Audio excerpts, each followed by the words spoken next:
One more trip. John Wayne's journey from addiction to redemption is a tale of overcoming heroin and alcohol addiction while forging a successful music career. Here to tell us more about the book that they put together is author Tom Wilder, and also I think the book is about John Wayne, the John Wayne. To both you guys, thanks so much for being here. Thanks for having us. So let's start with maybe a little bit about your journey. What happened to have you get addicted, and then what happened for you to go, okay, I got to make some changes? Well, it had nothing to do actually with the way I was raised, and my parents are just, you know, two amazing people. It's just a set of circumstances. That's what ended up happening in my life, and it brought me to a pretty low point.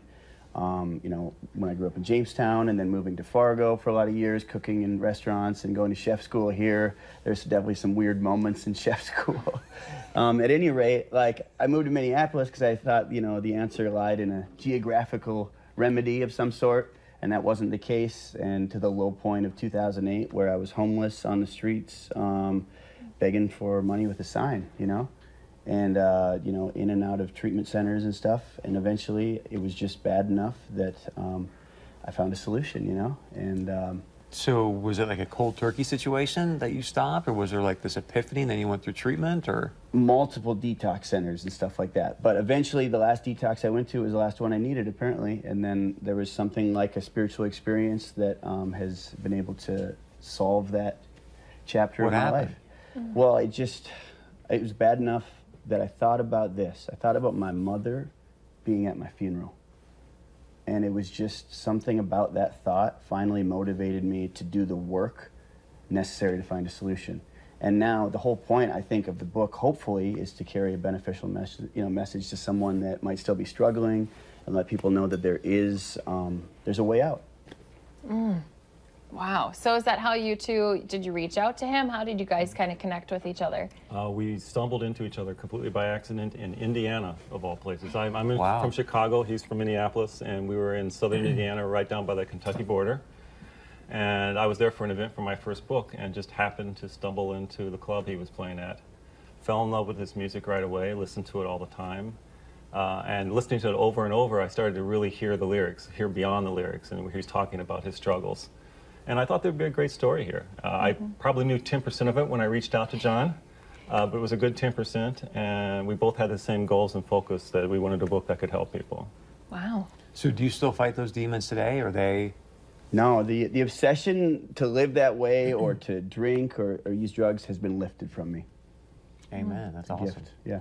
So Wow. is that kind of what you're hoping for people get out of the book too, is to kind of help fight those demons and make them all go away? Yeah, I think it's a kind of like bear all tale, you know, and like there's nothing that's not included really. And I don't regret the past or wish to shut the door on it. It's just, if these stories can be helpful to someone else, to allow them to understand that there's a solution out there.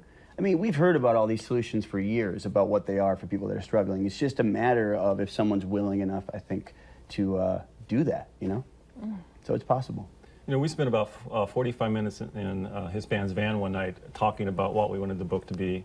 And there were about a half dozen different things, but two of them were really important. I wanted it to scare that 15-year-old kid who's thinking that this is a good idea. And John wanted to offer hope.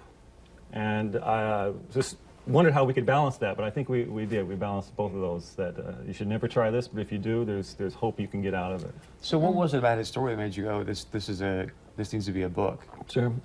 I'm attracted to the theme of overcoming obstacles. My first two books were about that. In those books, it was about winning a game. They were sports related.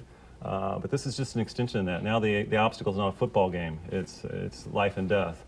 And I love a story with a happy ending. With all the struggles, and it comes out a happy ending, and that I just knew it would be a great story. Nice. And plus, I love his music. It doesn't hurt. I was going to say, speaking of that, we may actually have him play when we come back. Stick around, much more coming up.